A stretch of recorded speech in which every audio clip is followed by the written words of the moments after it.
And of course, you've come right back and then just hit the ground running with work and treatments and all that stuff. Started working on a short story too, Okay. and kind of like the nature of a Douglas Adams tale. Because we went to Franklin Park Conservatory on Saturday, Rick and Nancy and I. They have a butterfly house there, which they take the pupas and they watch them hatch in one room, and they release the butterflies into the other room where they've got all this tropical forest stuff set up. So it's called a what? It's called a what type of room? It's a, Um, did you say did you say, it sounded like you said a motor? Is it a butterfly or Butterfly a butterfly room? pavilion. Pavilion, a Yeah. butterfly pavilion. It Yes. almost sounded like motorhome pavilion. Just like, what is he talking about? Yeah. Butterfly pavilion. Okay, Right. And I gotcha. learned there that they purposely keep the butterflies sexually frustrated by not giving them any native plants of their own to land on and reproduce on. So they just eventually die there without ever having reproduced. So I'm working on a short story about what happens when the butterflies get their revenge on the humans who have kept them Whoa. sexually frustrated for So wait, generations. so wait a second, man. So this is crazy. Yeah, What no is one knows this. what is the process behind this? It's so that they're not laying eggs and eating up all the plant life that's in there. So they purposely don't have any plants in there that are native to any of the butterflies they release. So they basically, so the butterflies that are released look beautiful and then starve to death. They still eat. They still eat. They just can't reproduce They can't reproduce. because there's no native plants for them to reproduce on. So like a monarch will look for um what's the plant called? Milkweed. There's no Yes, right. milkweed there. We got tons of it out here. Yeah, Actually, right out by the side of my house. When milkweed pops up, it's like butter. It's crazy. It's like butterflies all over the place. right. That's the only plant they will reproduce on. Whoa. So if that Wow. plant doesn't exist, they will not reproduce. Wow. That's nuts. So your story is that your story is about the butterflies taking revenge. Yeah. Good for you, man. I like it. Is I, that cr- and there were like five other, like sitting in the airport, it's like, so five other things about butterflies. Like, okay, God's telling me something. Like, I got to go through with this short story on butterfly. I haven't done a short story in years. right?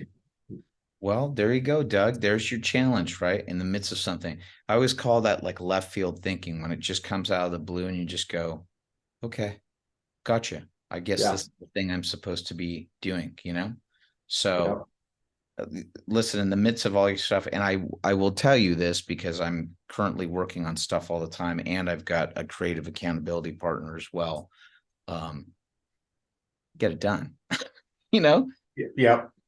get it done. I've got an outline. I just need to fill in some things now. Totally get it. Yeah, that'll be fun. That will be a fun thing to see you actually like quickly turn around and release when Yeah. you, right? Yep. Because it is a big challenge. We have these things and these ideas that come in. And again, it was something I was talking about with a friend of mine.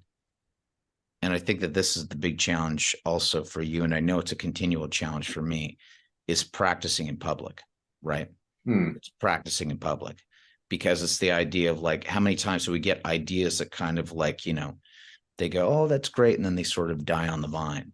But there's Yep. something to be said about going, yeah, I'm going to stumble through this and I'm actually going to put it out in front of people and just say, here's the idea, and flesh it out. So I'm glad that you've got that. Yeah.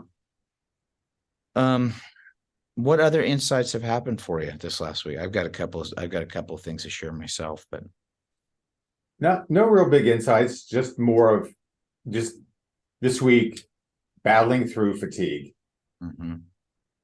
which is new for me. I mean, I've gotten tired after it, but not to this extent where Tuesday after my last meeting, I went in, ate a little bit of dinner, and I just sat on the couch, sitting straight up, closed my eyes.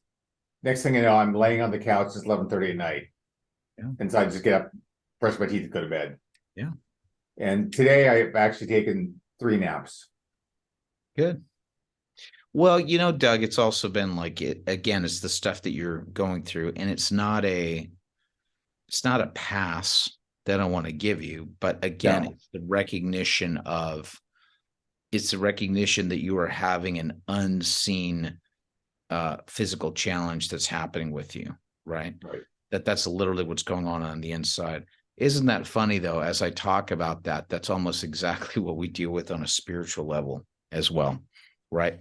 With people that have to deal with, um, you know, depression or trauma or other things that they're dealing with, Yeah. that everything can look like it's normal on the outside, but that there's an entire internal battle that's going on as well, you know? I would say most problems aren't seen in people. No, Most of what people deal with are things that we cannot see, no. but sometimes they define us deeply. Yeah, and it's something to be massively aware of with other people, especially when you're dealing with frustrating situations with other people. Um, I've been talking with some friends this last week and some, very challenging situations that they've been in over the last week. And yes, you hear some very bad behavior going on with people in public. But the first thing that always goes through my mind is going, yeah, what's underneath that person? What's going on underneath that person that's acting behaviorally or acting out, right? Like there's either a learned pattern that's there, or there's some sort of pain that they're dealing with, and this is an external way that they're dealing with it. It does not make it easy when you come into contact with those people. But No. yeah, And I've been there. I mean, when I lost my son, I remember for weeks walking by people and like, how can they smile at me? How are they smiling? This is too much. yeah, Like, and I'm like, God, am I ever going to smile again? yeah, Eventually, I did. yeah.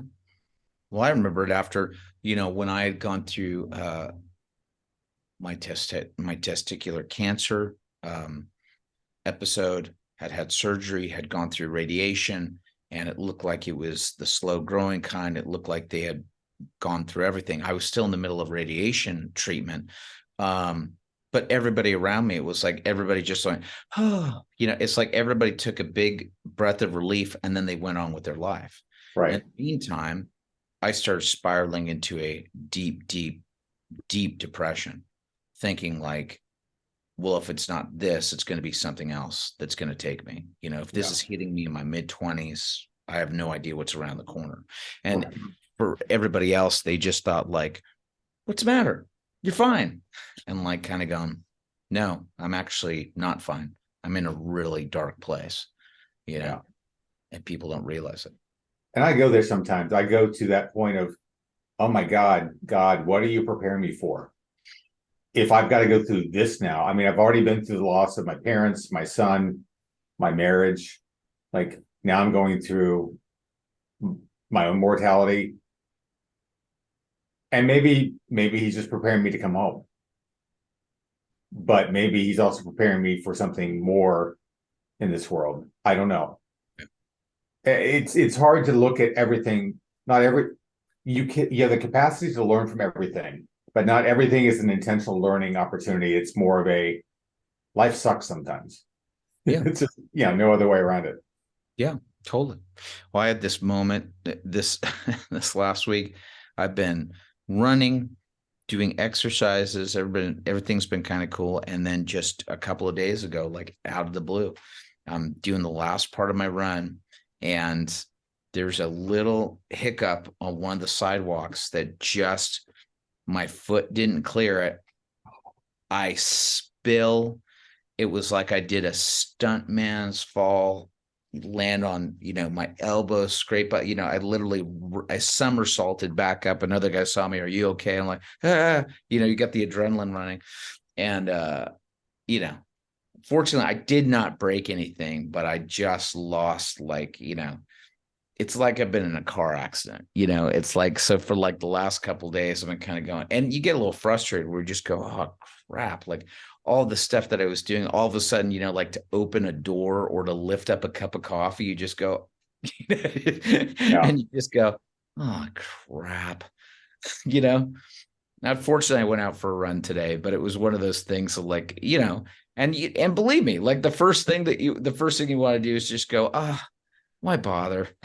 Just, but you have to just go, all right, that happened. And we can get blindsided. I think it's about not letting the terror of, a crisis or emergency, the fact that it's going to come, like it's going to come, but we'll also come out of it one way or the other, right? Right. And I think that's, you know, you can't live your life just like fully in terror about what the next thing is going to be, No. because if you're doing that, it's like you're not. We are called to find joy in these moments too, and that's also a big challenge. I think that the biggest thing that I've been learning over the last several years is just being neutral, like neutral when things kind of come, to just go, okay, here's something that's happening. How do I adjust for it in this moment? And Right. let's keep moving through. Yeah. That's my first question. What can I control? That's it. Not much. No. What can I do? Pray, fast, Yes. and then whatever happens to come next after that. Yeah. And I mean, we talking about this stuff where get these. I was reaching out today to another friend where it's just like, you know, sometimes you just feel like you're doing your work and you're just doing it all through molasses. It feels like I can't get like anything that I want to get done. It's not happening. It's No. not happening in the time frame that I want it. I'm not getting the results that I want. And it's exactly what you and I did just before we started this call, which is that prayer of just going, all right, Lord, I guess I'm just going to slow down for this moment. And like what you just said, I can only control what I can control. Lord, this is a reminder to invite you into the middle of this, and help me have some hope, and just give me the encouragement to just keep putting one foot in front of the other, foot in front of the other. Because I think that that's the ultimate thing is what I can't do is I can't stop and roll over, and because no forward motion, I think that that's exactly what Satan wants. Right. Because that no forward motion is exactly what Satan will use for, apathy and regression. And, it's not easy, but we literally just have to take that breath and just go, all right, Lord, here we go again. Here we go with you. Yeah. You. And So, the little things in life tend to get more annoying. Yesterday was a good example because I've been reading all about the health benefits of bone broth, and I've been talking to people at my church who do it.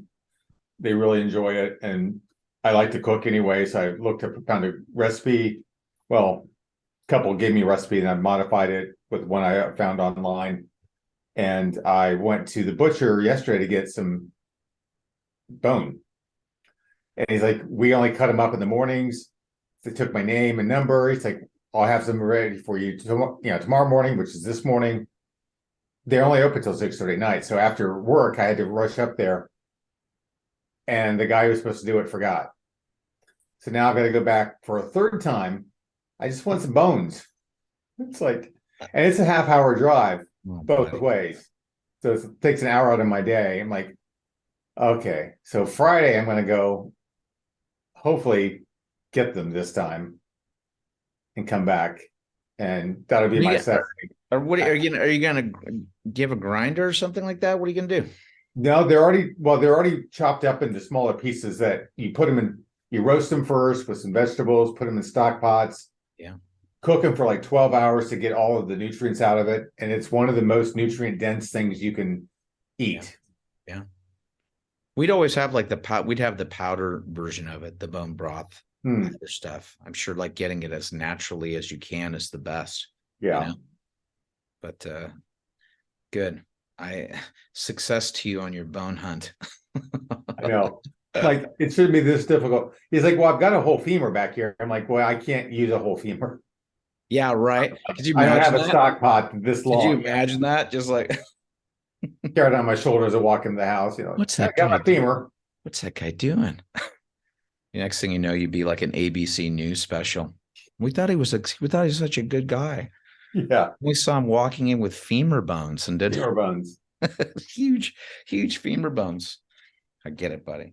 Well, just, again, just continue peace for you. I think more than anything else, it's just a reminder for anybody else that's sort of listening and watching you know, we just have to invite them into those moments. And again, I'll have to say this. I don't know if we've covered this in earlier conversations.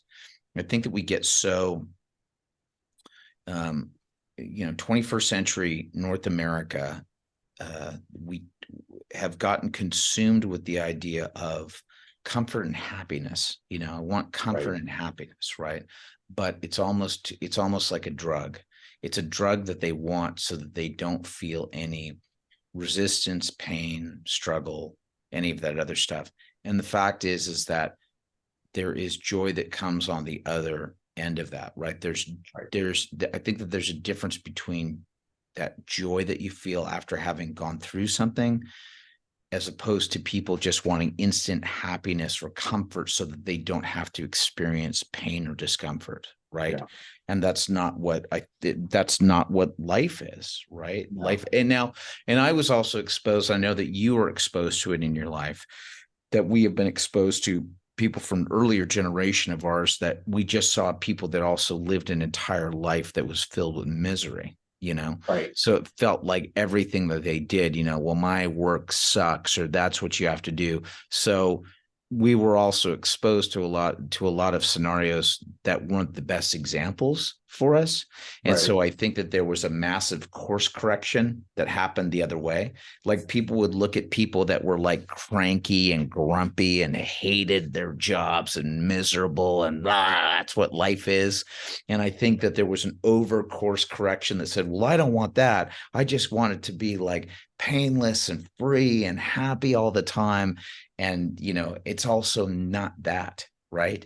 It's right. not going all the way that other side, that kind of drug induced morphine state. It's like you can't get anything done that way either, right? But then raising kids in that state, it's like raising kids from the pain and misery produces people who want to avoid it altogether, and then the people who want to avoid it altogether produces kids who have the capacity to do nothing Correct. because everything is supposed to be comfortable. Mom and dad made everything comfortable for me because that's what life is. And now I think we're going to rocket back to pain and misery again, one way or the other. Yeah. It's yeah, the generational divide is I used to not think it was that big of a deal, but it is a big thing. Yeah. Well, it's that quadrant thing that I've seen in some different memes and pictures, which is like hard times produce good men produce good times produce soft men produce bad times produce hard times. You know what I mean? It's like a Right, secular thing like that. And I think that we're in the middle. I think that we're in the middle of that. I think that we've had whatever that era of soft people producing bad things are going to lead to hard times. And I think it's out of those hard times that, you know, cream rises to the top. It's just like those people will come out of that and just kind of go, okay, we have to push through this. We have to push through this. So I don't know, man. have to be a Who knows? buffalo. Say it again. Have to be a buffalo. You have to be a buffalo. That's exactly what you have to do. Awesome, man. Just a reminder for people that are listening, speaking of being a buffalo and doing that and the stuff that we've been talking about here. about, processing your thoughts, your feelings, other stuff like that, we're actually offering on our website, I'd rather be a buffalo.com. We're offering a free 1 month Buffalo journal. This is basically a journal where if you've never been in the practice of writing down or uncovering some of the thoughts that you're going through, we're offering this to you. Doug, do you want to expand a little bit on this? Yeah, I'd love to. It's if you've never journaled before, it's a great place to start because it's only a 1 month commitment. And we give you prompts each week to walk through, give you the general context of what the topic is for the month. And then over time, we're actually now working on the full year journal version of that, which will hopefully come out by year end or the beginning of next year, along with the book, I'd Rather Be a Buffalo.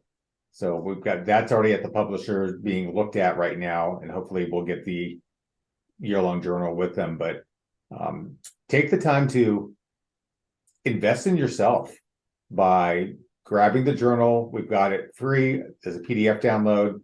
If you have Kindle, we have a Kindle version as well as a print version that's available for just the cost of printing, basically on Amazon. But it's a great way to start putting thoughts down and taking a hard look at life and figuring out where are areas that you need to improve and where do you need to be a buffalo? Where do you need to face the storms of life head on? And how do you go about doing that? So really hope that everyone, male or female, we've kind of geared it towards men, but men and women both will benefit from this. It's a great practice. You're talking to two guys who have learned a lot from writing over the years and processing a lot of our thoughts, our feelings in order to sort of capture them and go through them. And that's exactly how we've designed these journal prompts. We want to use as an opportunity to help. Ultimately, that's what we see in the forthcoming book, I'd Rather Be a Buffalo, which is Doug's story. But part of that story that came out on that paper came from also Doug doing his exploration in writing and therapy. And that's what we're trying to do here with I'd Rather Be a Buffalo.com is the things that we have learned over the years doing our own exploration for ourselves. Doug's expressing in his story. I express it through my work, my writing as well. That happened from writing it down and getting it into a journal. So we're offering this to you as a tool to practice as well. And we're here to support you with that because it does work when you get these thoughts down. So please visit us at I'd Rather Be a Buffalo.com. All you got to do, put in your email. We'll send you a free PDF of that one of the months of the journal. So you can just start practicing. And who knows what we're going to be doing here. We might guide you through some of this. We might guide you through some of these things as well. So thanks, Doug. Anytime. Thank you, Kevin. You bet.